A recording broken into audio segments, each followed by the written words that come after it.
Bonjour à tous, c'est Matt, je suis de retour pour une autre vidéo. D'abord, vous avez remarqué, j'ai écrit une vidéo la semaine passée, qui est une vidéo ASMR, qui est une vidéo de relaxation.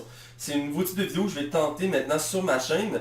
Je ne l'ai pas introduit dans ma dernière vidéo pour rester dans l'ambiance de relaxation, mais c'est un nouveau type de vidéo que je tente et à date j'ai eu des bons commentaires, donc je vais sûrement continuer dans cette lignée-là.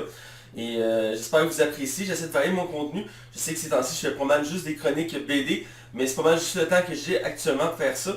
Mais je souhaite bientôt pouvoir rattraper, faire mes autres projets vidéo.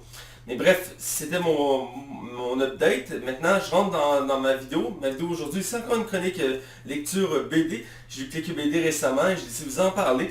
Quelques belles BD, je dois dire. J'ai eu des belles lectures. Et je commence sans plus attendre dans l'univers de DC avec le dernier tome en date de l'univers de Flash. Flash Rebirth, tome 6, la guerre des Flash, qui nous met encore à l'avant le personnage de Barry Allen qui est Flash, mais aussi de Wally West qui est Kid Flash, qui est l'ancien partenaire de Flash comme sidekick, comme Robin chez Batman. Et dans le fond, c'est directement les répercussions du dernier tome où Wally West avait des souvenirs de son passé, dans le sens que ce Wally West n'était pas censé, il est plus censé exister, dû au fait que Flash, avec le Flashpoint Paradox, que je vous invite à découvrir en BD, c'est une des meilleures BD de Flash et de DC, a redéfini la réalité actuelle des comics de DC. Et il a fait disparaître ce Kid Flash-là sans faire exprès. Et dans le début des Rebirth, il est revenu d'une manière assez étrange. Et depuis, il y avait une enquête autour de lui, une sous-intrigue assez particulière. Et à la fin du précédent tome, il y avait comme un boom à la fin. Et c'est là-dedans qu'on rentre. On suit un Wally West torturé, brisé, qui cherche des réponses, qui cherche d'avoir l'esprit en paix. Et Flash va tout faire pour l'aider à arriver à ce point-là. Et évidemment, un méchant va s'en mêler pour essayer de foutre la merde, vu que c'est un méchant. C'est Zoom, qui est le deuxième Reverse Flash, donc qui est un équivalent de Flash maléfique. On a eu récemment Edward Town, qui avait été revenu pour essayer de ce Flash. Et maintenant on a Zoom, qui est très similaire, mais avec des motivations un peu différentes. D'un, parce que c'est un méchant à base de Wally West, et non de Barry Allen, et qui lui aussi avait disparu, il est maintenant de retour. Et vraiment ça suit vraiment des twists à l'histoire, des situations assez difficiles émotionnellement. Wally West va vraiment déchirer, il va avoir des longs débats avec Flash, puisqu'ils vont finir par se confondre les deux, et ça va mettre en péril l'univers d'ici, à tel point que la Justice League va devoir intervenir pour les séparer. Et ça va permettre l'apparition de plusieurs personnages. Mais c'est vraiment Zoom qu'on retient comme le grand méchant de ce tome-là, qui réussit à renouveler le style du Flash maléfique, parce que Edward Town est excellent, en Flash maléfique, mais c'est dur de renouveler à chaque fois, un peu comme pour la série de Flash sur CW. Il y en a fait plusieurs méchants comme ça, et ils n'ont pas tous le même niveau de qualité, mais Zoom ici vraiment offre une très bonne qualité. C'est un méchant vraiment qu'on va se souvenir, il amène des nouveaux concepts à l'univers de Flash à ce que je cherche n'avait pas encore été développé. Entre autres sur les réalités, mais aussi sur la force Véloce en soi, qui est où que Flash tient leur pouvoir, qui est une énergie cosmique omniprésente qui offre le pouvoir de se déplacer super rapidement, entre autres, à travers le monde, et dans le temps même pour certains Flash qui maîtrisent assez bien la technique. Je vous montre une dernière image. Je vais en mettre bien sûr d'autres, désolé si l'éclairage pose problème, je vais en mettre d'autres en post-production. Dans le fond, c'est ça, il va acheter des nouvelles facultés à la force Véloce. On va découvrir d'autres aspects de cette force-là, qui est vraiment bien exploitée dans cette BD-là. Et on reste toujours dans la même lignée des Flash Rebirth, avec vraiment un bon développement au niveau psychologique du personnage. Hélène est de plus en plus mis en mal, si je peux dire. Il est de plus en plus poussé de tous les côtés. Mais il risque toujours à retrouver une certaine stabilité. Mais là, il est arrivé à un point de non-retour, si je peux dire, avec son meilleur ami, si je peux dire, Wally West. Les deux vont vraiment faire une confrontation titanesque. Il y a une twist finale qui, ma foi, encore une fois, donne le goût de continuer les aventures de Flash. Certains trouvent que c'est compliqué de suivre Flash, mais moi je trouve que c'est des histoires qui se démarquent vraiment du lot. Wally West ajoute vraiment quelque chose d'intéressant. Les autres tomes étaient secondaires, mais étaient attrayants quand même, mais une intrigue particulière. Et ici, il met plus de l'avant. Et à la fin de l'histoire, fait en sorte que on se dit que ça va aller vers de nouveaux horizons. Ce ne sera plus un statu quo, parce que souvent les histoires se répètent. Dans le style Barry Allen affronte un nouveau méchant, il est torturé et tout ça. Ici on sent qu'ils veulent retravailler ça. Je sais pas s'il reste beaucoup de tomes. Si je me fie au prochain que je vais vous parler, ça devrait se terminer bientôt les Rebirth de Flash, étant donné que le Rebirth est terminé depuis un certain temps maintenant. Mais vraiment c'est une très bonne lecture, toujours excellent de lire du Flash. C'est un peu dur à suivre, c'est une histoire un peu plus complexe vu qu'il y a beaucoup de voyages dans le temps, de dimensions, tout ça. Mais ça reste intéressant quand on comprend les concepts et vraiment une bonne histoire à découvrir. Je continue encore dans DC avec le dernier tome en date, le dernier tome, c'est le dernier tome Rebirth de Suicide Squad qui est Constriction, qui est dans le fond le 7e tome. Et donc le Rebirth de Suicide Squad finit avec 7 tomes, celui-ci étant assez épais ma foi, c'était une bonne lecture. Ici vraiment on conclut, comment je dirais ça, tous les intrigues établies depuis le premier tome, qui étaient entre autres très centrés autour de Deadshot, Harley Quinn, Katana, Rick Flag, un peu moins les autres personnages en mis de côté, même si là-dedans il en retravaille un peu, et les nouveaux méchants qui ont été introduits, les méchants qui ont dû affronter, ici vraiment c'est une boucle qui est bouclée, et d'abord il y a comme 3 histoires si on veut centrales à cette BD-là. La première est sur Deadshot, qui va être aidé de Batman, pour sauver la fille de Deadshot, parce que Deadshot a une fille, et c'est la chose qui fait en sorte qu'il essaie de donner une bonne personne, c'est qu'il veut montrer l'exemple à sa fille, mais sa fille va être capturée par une espèce de secte, et Batman va intervenir pour venir le sauver, parce qu'il y a un sens moral aussi, vu que Batman a un fils, désolé si vous l'ignorez, mais Damian Wayne est son fils, c'est le Robin actuel, même s'il y a une polémique autour de lui. Ça va pas faire la joie de Amanda Waller de perdre Deadshot dans son équipe et de devoir se confronter à Batman. Elle va recruter plein de nouveaux méchants, plus ou moins connus, entre autres Black Arrow, qui vont devoir traquer Batman et Deadshot et les capturer et les ramener à Blackgate. Je trouve ça assez audacieux d'essayer de capturer Batman, étant donné que c'est un des plus grands héros de DC. Mais bref, ils vont tenter ça. Et Batman va tout faire pour aider Deadshot à retrouver sa fille et la sauver. Il va même avoir des interactions avec d'autres personnages assez emblématiques de DC, entre autres la créature des marais qu'on peut voir sur cette page-là. Je suis de plus en plus tenté de lire des BD de ce personnage-là. Il y en a quelques-unes qui sont sorties récemment, entre autres pour la série qui est sortie puis annulée après même pas une saison, ce qui est un peu décourageant en soi. Mais ça reste un personnage que je trouve qui a l'air d'avoir un bon développement psychologique. C'est pas tant un personnage qui est là pour se battre, mais plus qui est là comme pour emmener une conscience, une réflexion. Et j'ai vraiment trouvé ça intéressant. Et il y a des belles scènes d'action dans la BD. La partie du milieu de la BD, c'est une qui m'a quand même assez surpris. Ils ont décidé de mettre l'accent sur un personnage qui est, je dirais, il y a eu ses sous-intrigues, mais si jamais le passage mis de l'avant, qui est Captain Boomerang, un méchant secondaire de Flash qui est dans la Suicide Squad, et il va être demandé par le gouvernement australien de venir sauver le pays, parce qu'il est australien, et il va partir en mission tel un agent secret pour sauver son pays. Et vraiment, il va y avoir de l'humour, il va y avoir de l'action, ça va être typique d'une espèce de parodie de James Bond, c'est vraiment bien fait, c'est rafraîchissant comme histoire, et ça décontracte beaucoup, je trouve. Et finalement, la dernière partie, c'est là que la conclusion s'aligne.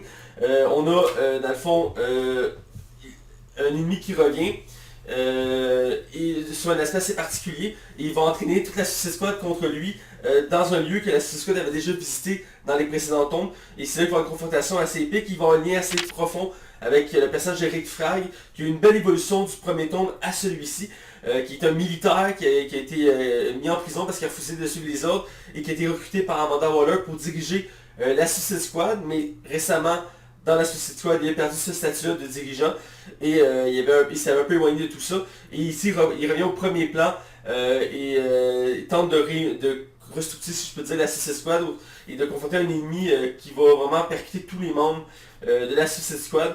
Et le tome finit sur un peu d'amertume, dans le sens qu'on a... C'est pas des héros, donc c'est pas une happy ending, mais reste que ça annonce que ce n'est que le début dans ce sens-là, que l'aventure va continuer, que l'équipe va continuer à évoluer, mais qu'il ne fallait pas s'y méprendre, c'est pas une fin à la super-héros qu'on s'attend.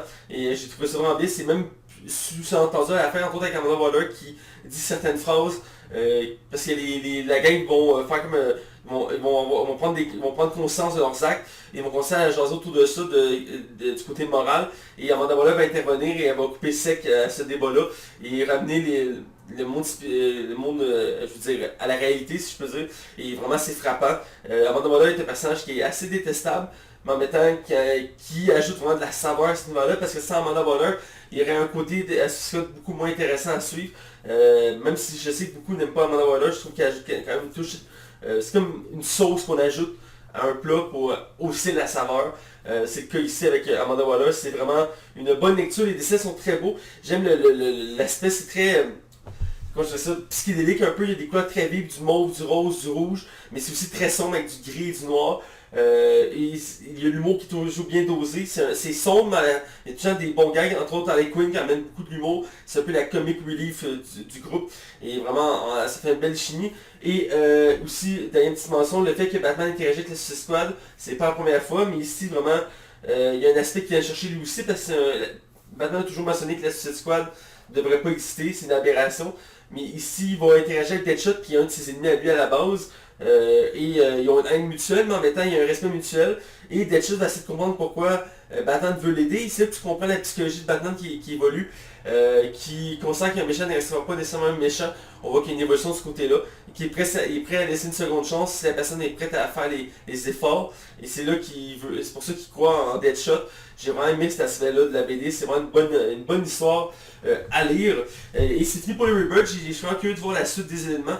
J'espère qu'ils vont retravailler l'équipe comme il était dans le New 52, où il y avait beaucoup de membres qui variaient. Puis c'était pas nécessairement les mêmes que dans le film Suicide Squad, parce que les Rebirth ça avait beaucoup inspiré du film Suicide Squad qui est sorti il y a quelques années, lui en live action, pour créer l'équipe actuelle. J'aimerais savoir d'autres membres, parce que toujours les mêmes, ça peut mener un peu répétitif. Et c'est aussi le fait que le principe de Suicide Squad, c'est qu'il y a des membres qui doivent mourir. Et dans les tomes Rebirth, c'est pas trop mis à l'avant cet aspect-là, ce qui est un peu dommage. Mais en même temps, ça permet de mieux développer les personnages. Donc c'est un bon côté pour un mauvais côté. Donc vraiment une bonne lecture. Dernier tome de la Suicide Squad. On rentre chez Marvel avec du Deadpool. All New Deadpool tome 7 dans Marvel Nord. Et ça s'appelle Secret Empire. C'est le tome qui se situe pendant les événements du crossover Secret Empire chez Marvel, qui a été très bouleversant pour l'univers de Marvel et qui a été très critiqué. Vous avez sûrement vu des memes sur les réseaux sociaux ou sur internet de Captain America qui dit "I Hydra". Bien ça vient de là, ça vient du Secret Empire, c'est le monde est redéfini, où Hydra a gagné, il contrôle le monde, et son représentant est Captain America. Et vraiment, pendant un court moment, ça a été le chaos dans l'univers de Marvel. Et j'en ai déjà mentionné dans d'autres tomes que je commençais à voir ces histoires-là apparaître. Je sais que ça fait un certain temps que Secret Empire est sorti. J'ai pas encore la chance de lire cette BD-là. Je compte la lire bientôt pour comprendre tous les aspects de cette histoire-là. Même si là-dedans, les grandes lignes sont quand même expliquées. Et un peu dans le Punisher Legacy tome 2 que j'ai déjà mentionné récemment. Il en parle un peu lui aussi. Et donc, on a ici 3 histoires principaux dans le tome de Deadpool. Encore une fois, c'est très épais comme lecture.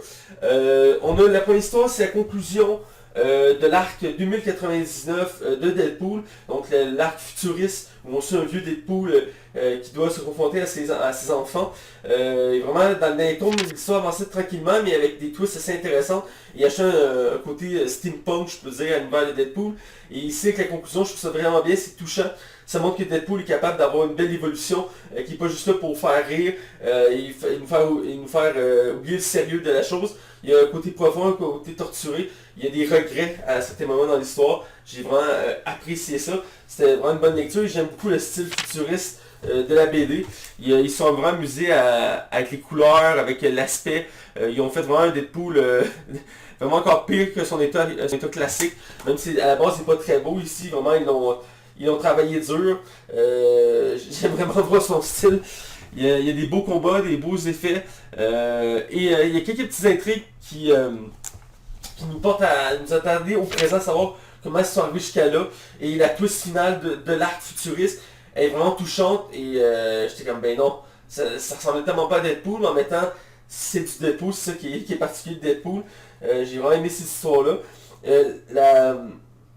La seconde histoire de Deadpool, c'est la suite de l'histoire entreprise dans les autres tomes où que Deadpool affrontait Madcap, qui est son ennemi juré. Et il avait déjà affronté plusieurs fois, mais il était incapable de le battre. Et là, il cherchait une solution pour l'affronter. Et il va décider d'aller dans l'espace, il va voler littéralement une fusée spatiale et partir dans l'espace et voyager à travers différentes planètes et bases spatiales pour trouver une arme assez puissante pour affronter Madcap et le détruire une bonne fois pour toutes. Et ça en est une situation assez fuck, assez drôle. Il va faire plein de références entre autres à Star Trek, à Star Wars et on va rencontrer plusieurs personnages cosmiques ou spatiaux de l'univers de Marvel, entre autres des personnages de l'univers de Thor que j'étais surpris de voir mais que j'ai apprécié, qui fitaient plus ou moins avec l'univers de Deadpool. Et l'arc finit sans réelle conclusion, dans le sens qu'on sent que ça va continuer les prochains tomes, la chasse de Madcap, mais il y a une twist qui nous laisse penser que Deadpool en fait une solution pour se débarrasser de Madcap une bonne fois pour toutes, et j'ai vraiment apprécié ça. Les dessins sont très beaux, je vais vous en montrer d'autres parce que c'est quand même un gros tome. C'est vraiment une bonne lecture. Et le dernier arc, c'est celui qui est le plus particulier. Parce que là, c'est Deadpool qui est approché par Captain America pour l'aider à définir un nouveau ordre mondial. Au début, Deadpool ne réalisera pas que c'est pour Hydra. Et vu que Captain America, c'est un modèle pour lui, et c'est aussi lui qui l'avait intégré au Avengers dans les précédents tomes. Pour lui, il n'y avait aucune hésitation, il a accepté de travailler pour Cap. Et Cap, il a donné des objectifs, disons, très douteux. Et Deadpool va faire sans poser de questions dignes à lui-même. Mais ça va être déchirant comme situation. Parce qu'il va s'attaquer à plusieurs personnages de son entourage à lui, mais de l'univers aussi de Marvel. Et au début, j'y croyais pas, j'étais comme, mais non, il peut pas avoir éliminé telle personne ou fait mal à telle personne, parce que Deadpool a une limite, mais non, ils vont loin dans ce arc-là, ils sont là pour redéfinir Deadpool, parce qu'il va se faire brasser de tous les côtés, il va se faire maltraiter, son cerveau il va être mis à rude épreuve, dans le sens qu'il ne sera plus où est sa boussole morale, il va se remettre en doute, et il va une fin assez tragique, assez brutale, où il va revenir à la réalité, et pendant un certain moment, il va réaliser que sa vie c'est de la merde, qui a causé toujours de la merde, qui est dangereux pour tout le monde. Vraiment, il va se dénigrer à fond, il va se rabaisser, il va vouloir comme disparaître. Et ça va finir avec une fin assez triste, ma foi, pour du Deadpool. J'ai été quand même assez touché et assez perturbé. On sent qu'il y a un retour au statu quo, dans le sens que Deadpool avait beaucoup évolué dans les précédents tomes, dans une nouvelle direction. Qu'on n'était pas habitué de Deadpool. Il était un Avenger, il était un héros respecté, il ne tuait plus, il voulait faire le bien, tout ça. Et là, on sent qu'il y a un retour aux sources, dans le sens qu'on ressent le côté mercenaire, qui soude tout le monde, tout ça. À la fin, il y a ce côté-là qui en ressort. C'est Deadpool tout essayé pour changer, puis finalement, ça y a juste tout pété la figure, puis il a réalisé que dans le fond, ça sert à rien de continuer cette direction-là, parce qu'il fait du mal, plus qu'il fait du bien. C'est vraiment touchant. Vraiment, pour ceux qui ont travaillé sur ce tome-là, sur l'univers de Deadpool, on a vraiment fait quelque chose de très intéressant. J'ai été très touché. J'ai hâte de voir la suite et je suis vraiment curieux dans quelle direction ça va partir. C'est sûr, il y a toujours le côté Madcap à régler, mais vraiment, il y a un nouveau statu quo établi pour Deadpool. Je vous invite à découvrir. Parlant de statu quo, je finis avec All New Amazing Spider-Man, une des séries que j'adore le plus à l'heure actuelle de lire, parce que Spider-Man, c'est Spider-Man, mais c'est juste tout l'univers est excellent de Spider-Man. C'est un peu comme Batman chez DC. C'est le tome 6. C'est l'identité d'Osborn. Dans le précédent tome, Spider-Man avait appris où se cachait Norman Osborn. Et il va décider d'aller le capturer, de l'amener à la justice. Et il va partir à travers le monde à sa poursuite pour le retrouver. Et Norman Osborn étant le plus grand... un des plus grands méchants, il a été longtemps le plus grand méchant de Spider-Man, maintenant c'est plus discutable, de Spider-Man, qui était le bouffon vert, et Spider-Man va se confronter à lui, et certains personnages alliés ennemis vont apparaître dans le décor pour intervenir dans cette histoire-là, je trouve ça intéressant parce qu'il s'agit des interactions assez particulières, et il y a un retour d'un personnage que je connais un peu, entre autres du jeu Spider-Man qui est sorti sur PS4, avant ça je ne connaissais pas le personnage. Pour ceux qui savent ce qui se parle, vous allez le comprendre dans la BD. Mais c'est un personnage-là qui arrive dans la BD et qui m'a agréablement surpris. C'est pas un personnage que je trouvais vraiment particulier en soi, mais ça ajoute une touche intéressante à l'univers de Spider-Man. Parce que Spider-Man n'étant plus limité à l'univers de New York, d'adolescents, d'étudiants, tout ça. il peut vraiment se permettre de faire des choses différentes, ce qui était le cas dans les derniers tomes.